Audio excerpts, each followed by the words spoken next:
जराम जी री माँ सत्यारी मादड़ी ढूलियाना रास्ता पे गोबर फैलियो तो कहो जनी बेने 4 बाइक सवार घायल हो गया और कार क्षतिग्रस्त हुई गई। कुंवरिया थाना क्षेत्र माँ सत्यारी मादड़ी ढूलियाना मार्ग पे अज्ञात वाहन गोबर फैलायो और वनी कारण 8 बजे करीबन फिसलन व्यवहार कारण रस्ता में गुजरवा वाला बाइक सवार राहगीर फिसल फिसल ने गिरता रहा और चोटिल लेता रहा। यह जो है और एक कार भी क्षतिग्रस्त हुई। एक बाइक आगे रो पहियो और लाइट भी टूट गई।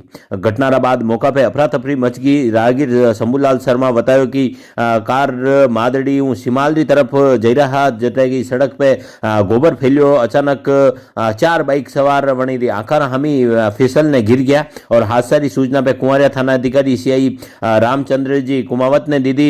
जन पे कुंवरिया पुलिस जाप्ता सहित वटे पहुंची और पुलिस साथ में ने कालू सिंह जी सहित ग्रामीण मौका पे पहुंचा और तत्काल जेसीबी मंगवाई ने सड़क गोबर हटावा काम शुरू किया। हादसा में देवरिया खेड़ा निवासी पप्पू लाल, गोपाल सिंह, बुकरडा निवासी शैतान सिंह, शांता, कमला देवी गिर ने चोटिल हो गया और घटना स्थल पे कुछ समय तक यातायात प्रभावित रहो। बड़ी संख्या में राहगीरा भीड़ लागी। यह खबर गौतम जी शर्मा कुंवरिया।